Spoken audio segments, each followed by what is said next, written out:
Bonsoir à tous, bienvenue sur l'Académie. Je suis encore en compagnie de mon ami Griny, à qui je vais laisser tout de suite le soin d'ouvrir le bal. Vas-y Griny. Allez, bonsoir à tous. Donc direct comme ça, tu perds pas de temps, c'est Oh. expéditif. Bon, Pas on le temps de va, niaiser, comme il vous y a avez vu une dans le actualité. titre, oui, il y a des actualités là, on a des choses à dire. Du coup, comme vous avez vu dans le titre, vous savez de quoi on va parler. Euh, on va parler du match, bien évidemment. Nous, ce qu'on va faire, c'est qu'on a surtout deux points à soulever, parce que pour ne pas dire, mais le match, on s'est quand même endormi dessus pendant 65 minutes. Du coup, on va rentrer dans la base. Pour moi, le premier gros point, c'est la compo de départ. Mehdi, je sais pas si tu as quelque chose à dire dessus, je vais te lancer dessus, mais est-ce que Ten Hag a un vrai souci avec ça?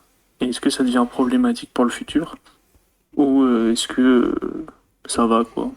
On laisse passer. Alors, deux petites choses avant. On va aussi parler de Sabitzer, on va pas parler que du match. Euh, la deuxième chose, en préambule de mon point de vue, j'aimerais dire que arrêtez de vous justifier quand vous critiquez Ten Hag en mode oui, je l'aime beaucoup, mais nanani. On a le droit de dire qu'il fait de la merde et je pense qu'il fait un peu de la merde sur la gestion de l'effectif. C'est pas, voilà, ça veut pas dire que je l'aime pas, ça veut pas dire qu'il fait du mauvais boulot, ça remet rien en question. Donc arrêtez à chaque fois de vous justifier, de dire oui, mais machin, croyons au coach. Oui, il fait un très très bon travail, mais ça n'empêche pas de faire des conneries à certains moments. Tout le monde en fait, et je pense que là, il est en train de faire une connerie. Ce soir, de laisser Varane, Martinez, Bruno, Casemiro, Anthony, Shaw, 6 titulaires sur 11. On pourrait même rajouter Weghorst qui est titulaire. C'est une connerie pour moi parce que si aujourd'hui Bruno se blesse, on dit quoi après? On dit il faut encore retirer, il faut encore acheter un joueur. Bah ouais, mais non, on n'est plus dans le mercato. Ou si Casemiro se blesse. On a vu en plus quel genre de match c'était ce soir. Casemiro, il prend un tacle assassin, il se blesse. Euh, Autant contre Reading ou au match aller, je veux bien qu'on se dise, ils voulaient leur montrer que tous les matchs sont importants. On a gagné 3-0 à l'aller et on est à la maison, c'est bon, faut arrêter les conneries. Enfin, je comprends absolument pas sa gestion de l'effectif. Euh, c'est bien s'il a confiance en certains de ses joueurs. Je pense pas qu'il va démobiliser ceux qui jouent pas parce que on n'a pas l'air d'en être là. Il a l'air d'avoir une main sur l'effectif. Juste, moi, ça m'embête et qu'ils prennent beaucoup de risques comme ça avec ses titulaires. On lui en tient pas rigueur pour Eriksen, on lui en tient pas rigueur pour Casemiro. Je veux bien, mais au bout d'un moment, s'il arrive des casseroles comme ça toutes les 2 semaines, on va commencer à parler de sa gestion. Donc, Ah, après, pour moi, où on en a déjà parlé un peu en off, sa défense, c'est pas catastrophique. Le dernier match, c'était déjà Maguire, Lindelof. Shaw était pas titulaire, donc je comprends qu'il les remette pour remettre du rythme pour le match qui arrive. Le seul point où je suis vraiment d'accord avec toi, c'est Casemiro Bruno, où vraiment il y a zéro temps de repos. Et après Casemiro, le seul point où je peux essayer de comprendre Tenac, c'est que pour lui, au poste pour poste, c'est McTominay, et McTominay est aussi blessé. Et je pense pas qu'ils se voyaient mettre Fred à la place ou un autre joueur. ah mais Bruno, Oui, après Bruno, après en soi, c'est qui son remplaçant, hein, Bruno? bah, il pouvait faire jouer Mainou Iqbal. ou Iqbal. Iqbal, Non, ouais, voilà, ouais, c'est mais ça. c'était le bon match pour essayer ça aussi, tu vois. Mm. On a gagné 3-0 à l'aller contre une équipe qui est plus faible que nous, tu vois. Et puis ça t'empêche pas de faire rentrer Casemiro si tu vois qu'on en prend deux. Même Ah, si tu veux être très exigeant, on en prend un et on n'a pas le match en main, bah tu peux faire rentrer Casemiro. Mais enfin, Bruno ou Casemiro ou les deux, tu vois. Mais moi, je pense qu'aujourd'hui, il pouvait faire souffler plein de joueurs qu'il n'a pas fait souffler. Euh, le seul que je comprends, c'est Anthony, parce que Anthony, il est un peu en train de monter en puissance. Donc, ce serait dommage de lui casser son rythme. Puis, il n'a pas joué pendant un petit moment après la Coupe du Monde, donc il doit être assez frais. Mais vraiment, je suis pas d'accord du tout avec sa gestion. de sa gestion des matchs. Ça se voyait pas tant que ça. Avant Nottingham Forest, on dirait, bon, juste avant la première ligue, il va commencer à faire tourner tout ça. Il le fait pas. Donc, pour moi, c'est une bêtise. Ouais. Après, où je suis vachement déçu, c'est qu'en mettant l'équipe type, on a dormi toute une mi-temps, quoi. En plus. Enfin, même plus. En plus. C'est ça Tu, qui est décevant. tu vois, même tu parles de la défense, tu dis que c'est pas si grave. Je suis d'accord si un de ces défenseurs-là était pas Raphaël Varane. On connaît sa fébrilité. Il a été déjà blessé toute une partie de la saison. Il a été blessé souvent aussi la saison dernière. Il faut le ménager, il faut le gérer mieux que ça, quoi. Donc, en soi, oui, ton argument, il se tient, je suis d'accord. On pouvait laisser la défense, en plus, c'est des défenseurs, c'est pas ceux qui se pètent le plus. Enfin, voilà, mais en soi, Hum. un de ces défenseurs-là est juste un mec qui se blesse pour un oui, pour un non. Donc enfin, voilà. Mais bon, après, voilà, on a donné, enfin, on a donné nos points de vue et donc le problème de ce match, comme tu dis, c'est qu'on s'est endormi pendant 65 minutes à peu près. Genre, il y a eu 63 minutes. 63 minutes. Il y a eu deux événements. C'est genre avant le match et à la 63e minute. Donc avant le match, on l'a dit, Ouais. c'est la compo. Et à la 63e minute, et l'entrée du trio infernal, Marcus Rashford, Anthony Martial et Jadon Malik Sancho. Enfin. Enfin, donc Greeny l'a teasé encore aujourd'hui. Ça s'est produit. Pour moi, il s'est foiré, Greeny. Ça s'est Ah, produit, mais non, il a joué 27 minutes. je ne l'ai pas annoncé titulaire. Tu regarderas les screens. J'avais mis Pilistri. Mais Bon, ça va, c'est je, accepté. je vais Mais bien me lancer voilà, sur ce sujet. oui, bah Ça fait 3 mois vas-y, qu'on n'en a pas parlé. On va y aller. vas-y, je te laisse. À toi l'honneur.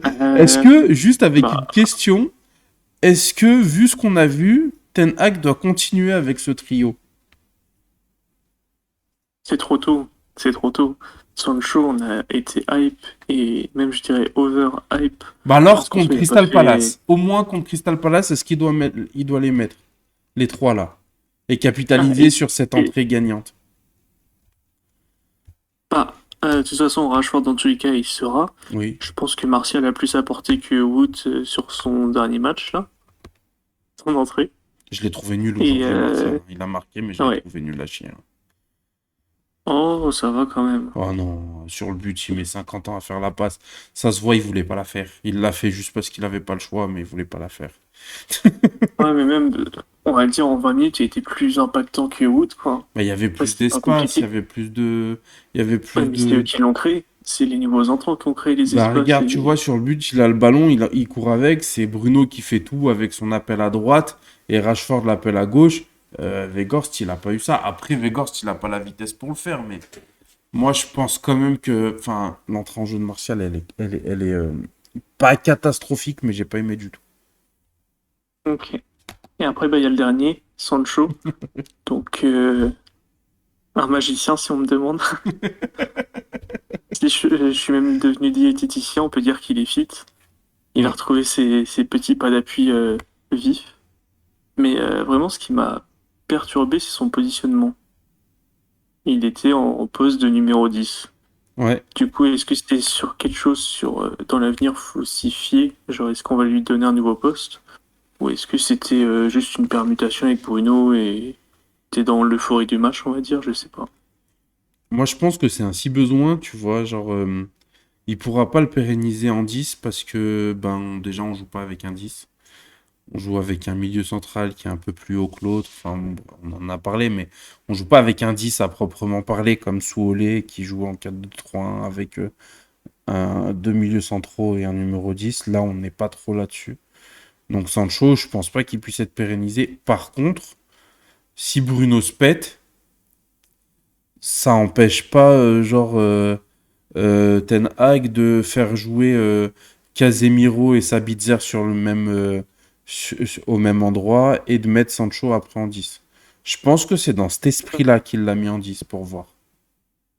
Parce qu'il y a aussi un esprit où Anthony, c'est son protégé, et du coup, il cherche à pouvoir aligner dans une même attaque Rashford, Sancho, Anthony. Ouais. Et peut-être descendre Bruno plus bas aux côtés de Casemiro, je sais pas. Ouais, mais C'est ça veut une dire possibilité que aussi. Sabitzer, il joue pas aussi. Ce serait dommage, moi, je trouve. Oui, ça serait dommage, mais après, tu préfères faire jouer et évoluer tes joueurs plutôt que mettre titulaire à tous les matchs hein, juste après, comme on va en parler plus tard. Ça peut aussi être vu comme ça. Moi, je trouve que c'est plus intéressant dans le système quand même de faire jouer Sabitzer, Bruno Casemiro au milieu, sachant qu'on a un peu du mal à dominer au milieu. Euh, et puis après, mettre trois joueurs devant, sachant qu'en plus, le meilleur va jouer et que c'est tout bénef parce qu'ils vont se tirer la bourre, les trois. Donc, Mhm. je vois pas Après, trop. Enfin, moi, oui. je trouve plus intéressant dans ce sens-là. Après, ça dépend de chaque physionomie du match. Si c'est vraiment un match où on domine, il faut peut-être mettre quatre offensifs. Et ça dépend. Je sais Ouais. pas. Après, Ten Hag, on sait pas ce qu'il mijote, mais la marmite sent bon en tout cas. Sent très bon. Ten Hag is cooking. Mais d'ailleurs, Ten Hag is cooking. Parlons un peu de notre nouvelle recrue. Oui. Marcel Sapitza. Euh, L'accent est dégueu. L'université de biographie, toi qui la connais par cœur. Je la connais par cœur, effectivement. Il a joué en Autriche. Il est allé au Rapide de Vienne. Avant ça, je connais pas le nom du club. Il est allé au Rapide de Vienne, à Leipzig. Leipzig l'a prêté à Salzbourg. Il est revenu à Leipzig. Il a été transféré à Munich. Munich, il n'a pas réussi à faire sa place. Et en fait, pour tout vous dire, on avait préparé une vidéo que pour ça. Donc j'avais tout, voilà. Devant la pauvreté, on peut le dire maintenant qu'on a fait le débrief et que ça fait 10 minutes que vous êtes là, donc vous n'allez pas partir. Devant la pauvreté du match, on s'est dit en fait on va condenser les deux et ce sera plus intéressant. Donc ça a fait une vidéo un peu plus intéressante plutôt que de passer juste 5 minutes sur Sabitzer et de passer 15 minutes sur le match alors qu'il n'était pas si intéressant que ça. Donc voilà. Donc pour sa biographie, voilà, beaucoup d'Autriche et d'Allemagne. Et, et donc il arrive à Manchester United pour un prêt. Donc, Moi, je connais sa biographie. Toi, tu connais son jeu. Quel est son jeu je me suis à renseigné. Marcelo? Marseille. Du coup, je pense que vous connaissez son nom, mais certains ici ne doivent pas connaître vraiment le joueur. Du coup, c'est un milieu axial. Il a été repositionné un peu défensif depuis qu'il est au Bayern, mais vu le nombre de matchs qu'il a fait, on peut pas trop compter là-dessus. Euh, il est hyper polyvalent parce qu'à Leipzig, il était baladé dans tous les sens. Autant ailier que même tu m'as dit, il était latéral des Il a fois. fait Il a été latéral et positionné. il a fait ailier latéral, milieu défensif, milieu offensif et milieu central. Voilà, donc on sait qu'il peut jouer partout Et je et crois qu'en plus, c'est s'adapter partout. latéral des deux côtés, ailier des deux côtés. Enfin, c'est une dinguerie. Hum. Après, c'est un ou deux matchs à chaque fois, hein, mais il a des pannes quand même. Ouais, c'est ça, et je pense qu'il dépanne bien parce que c'est quand même un sacré joueur. Et il est connu pour ça. Du coup, ses qualités, c'est qu'il aime jouer entre les lignes et sa qualité de passe. Du coup, ça c'est très bien pour le jeu de Tenag. Et après, il a deux gros points forts. Du coup, celle que tout le monde connaît, c'est sa frappe. Il envoie des grosses pralines à 30 mètres sous la barre. Et son volume de jeu. Donc, peu de personnes en parlent, mais il a un énorme coffre. Il défend, il attaque et surtout il relance vers l'avant. Et ça, c'est un gros plus à ajouter dans l'équipe. Parce qu'on n'a pas forcément les milieux pour ça. Eriksen étant blessé pendant 4 mois, je pense que c'est une recrue idéale pour pallier à son absence. Et si, pour ceux qui ne connaissent vraiment pas le joueur, si on doit le comparer à quelqu'un de l'effectif actuellement, il se rapproche plus de Fred dans le fait d'être une sorte de milieu box-to-box. Et même si son jeu est différent, parce que c'est pas la même taille, pas le même style de jeu à proprement parler.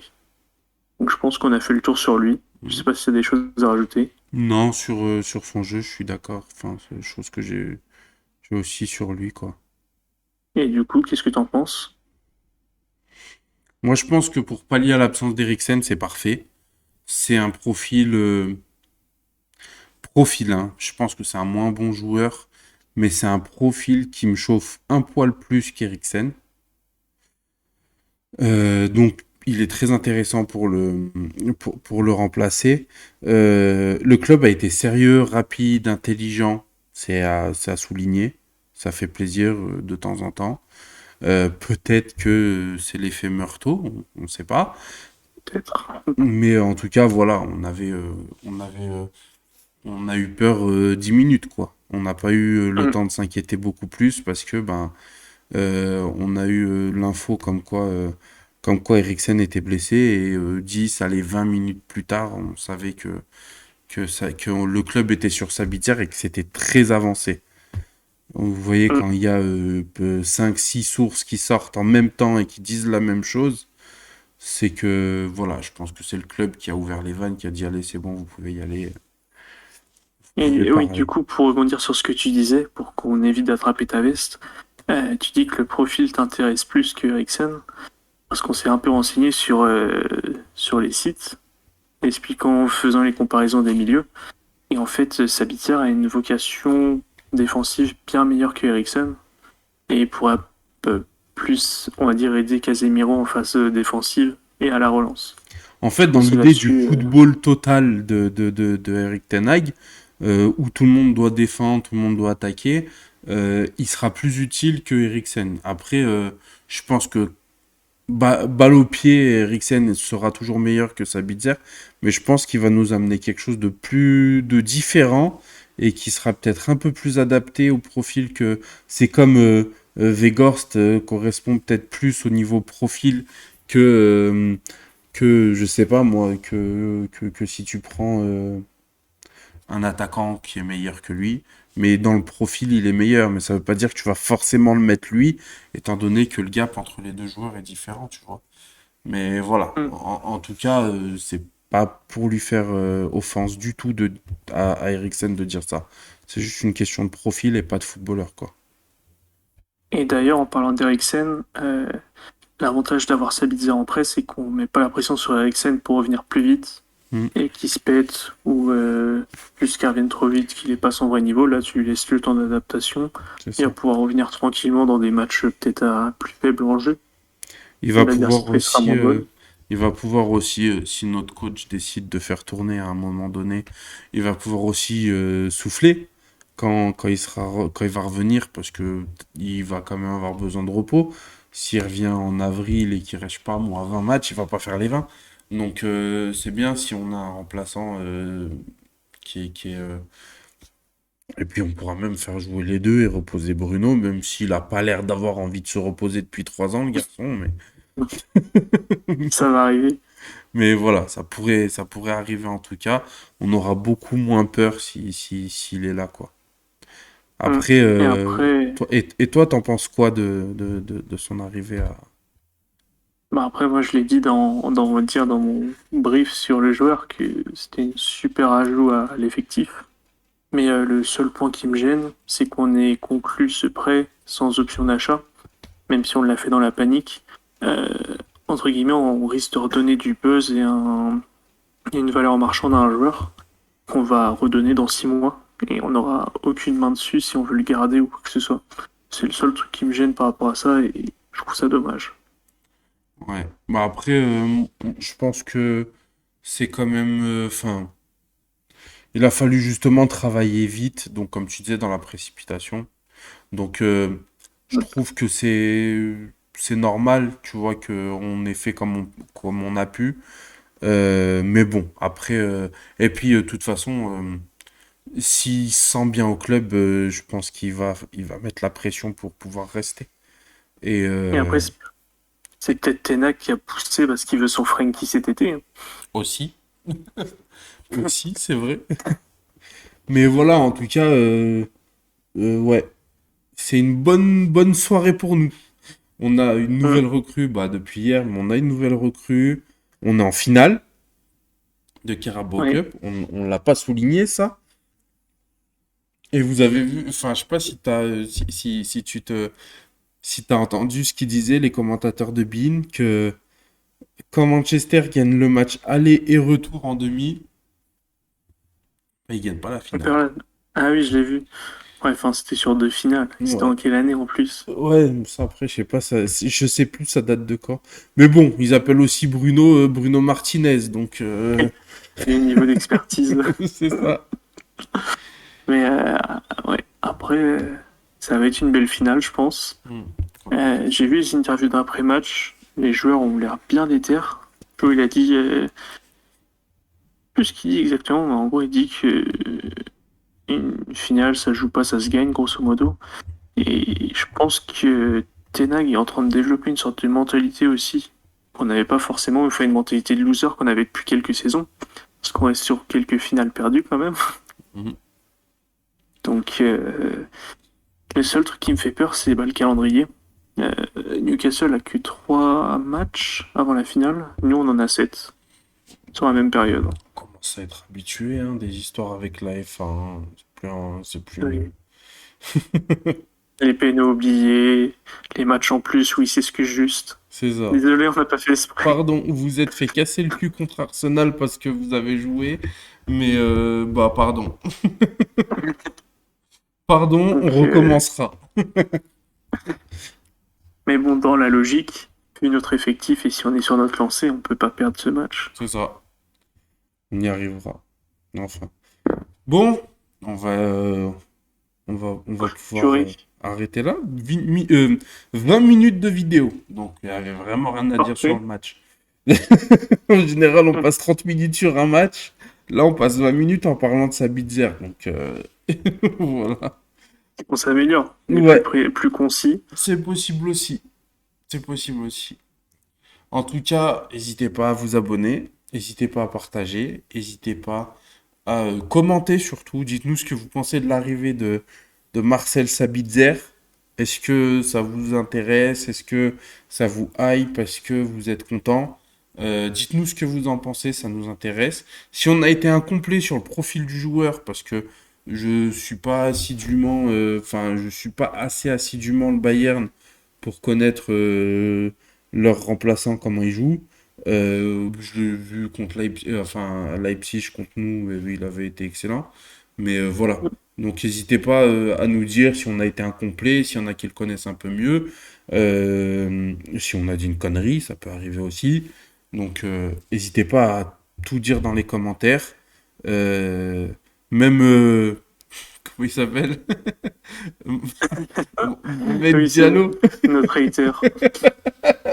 Même toi, Mohamed Diallo, vas-y, commente, dis qu'on est nul et qu'on connaît rien encore. C'est pas grave, c'est bon pour le Ça référencement. nous aide, ouais, voilà, ça nous aide pour le référencement. T'inquiète pas, tu peux y aller.